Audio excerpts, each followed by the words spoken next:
Welcome to this presentation on directional quantum dot emission for tetrazine silicon, singlet-triplet down conversion photovoltaics and luminescent solar concentrators. My name is Tom Veeken. I'm a PhD student at MOLF in Amsterdam in the Netherlands, and I'm very excited to give this talk to you. I would like to thank the organizers for the invitation and my collaborators Benjamin, Harshal, Kira and Bruno, and also my promoter Albert Pommen.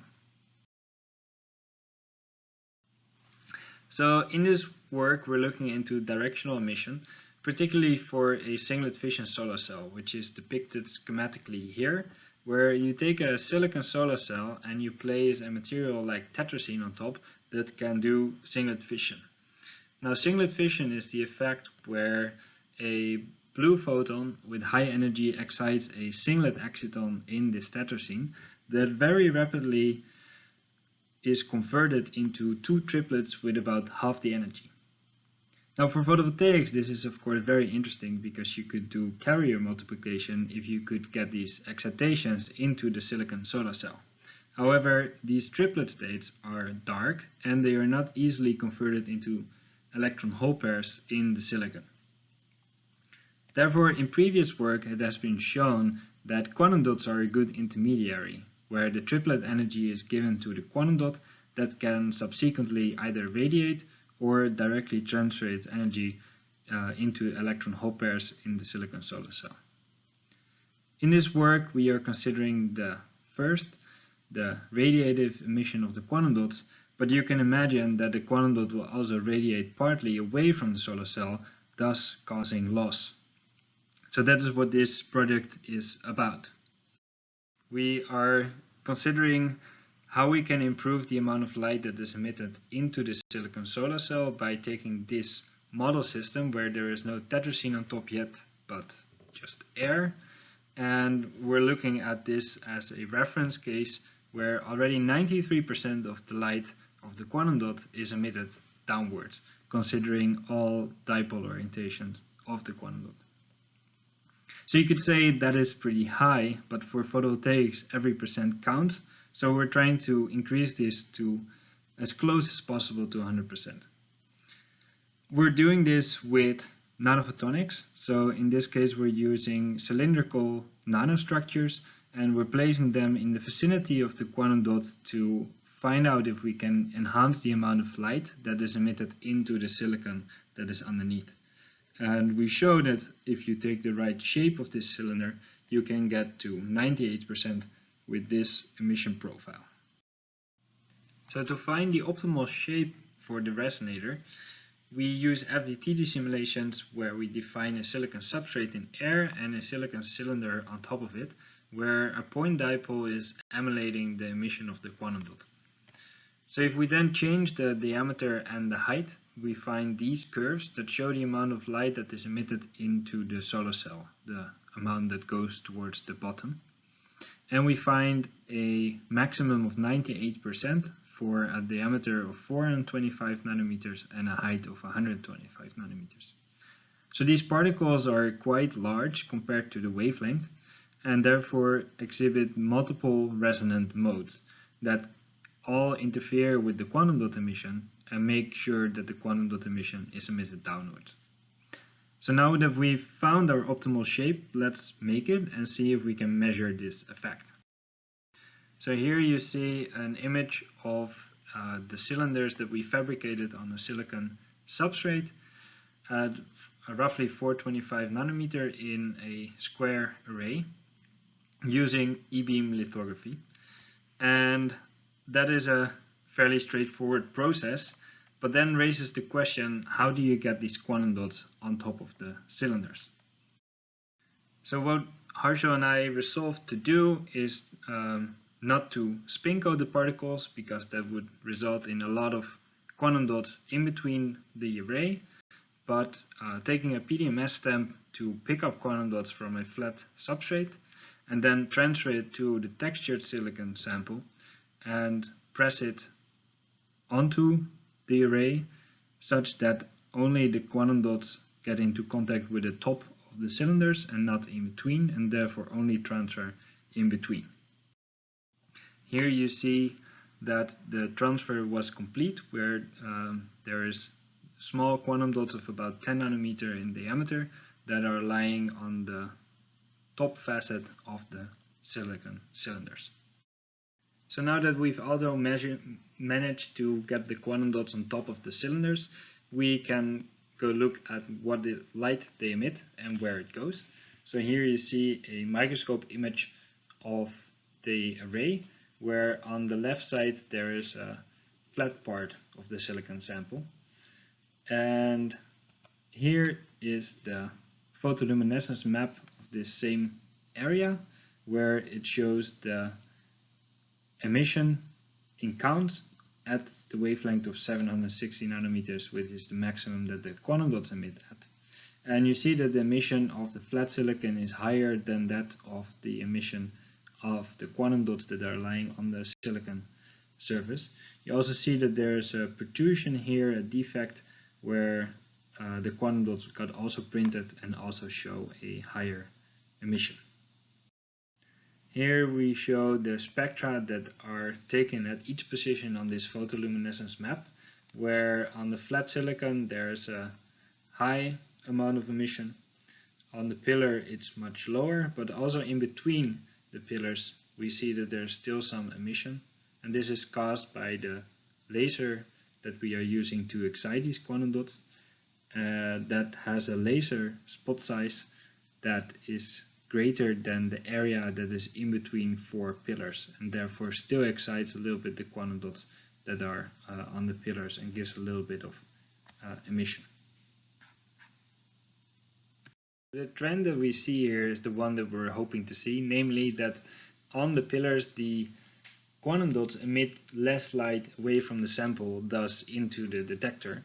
But actually for this particular sample we cannot really use it for this analysis, because the quantum dots that are printed on it are from a relatively thick layer, and the printing was not very homogeneous. So on the left here you see this AFM map that shows that the quantum dots lying on top of the cylinder have are not a thin film, but are a sort of mountain of quantum dots.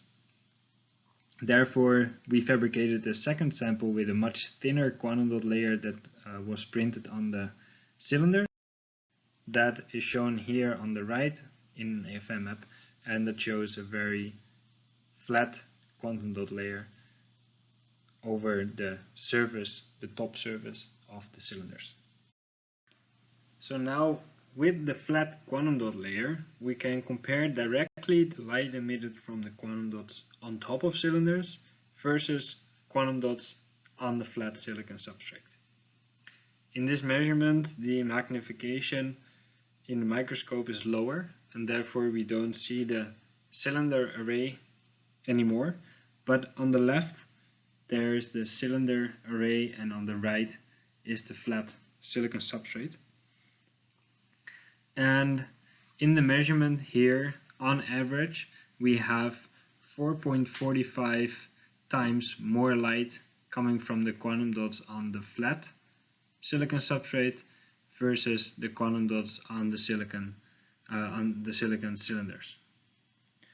Now we have to normalize this ratio by the filling fraction that is different and the absorption cross-section that is different for quantum dots on the left or the right side. And if we do so, we end up with a ratio of 1.27 times more light coming from the flat than the cylinder array. And that means that we prove that the quantum dots on the cylinders are actually emitting more light into the substrate than on the flat case. Now we can compare this number with what we would expect from simulations, and then this ratio would be 1.88. So the measurement is less efficient than the simulations prove, but nevertheless we have achieved more light being emitted into the substrate than we would have without the nanostructures. We can now, for comparison, also take another diameter of cylinders, in this case 200 nanometer, where we would not expect the emission to be directed more into the substrate, but away from the substrate. And we see that in the measurement, the ratio is 1.86, but then if we normalize again, we get a ratio of 0.82. So that means that there is more light coming from the quantum dots on the cylinders than on the flat silicon substrate. The simulation is even more efficient, is 0.52, but nevertheless our normalized ratio is smaller than 1. So to conclude with these two measurements, we show that we can direct the quantum dot emission either downward or also upward, depending on the shape of the nanostructure. The trends that we just saw in the photoluminescence intensity measurements indicate that the resonant effect of the cylinders acts on the quantum dots.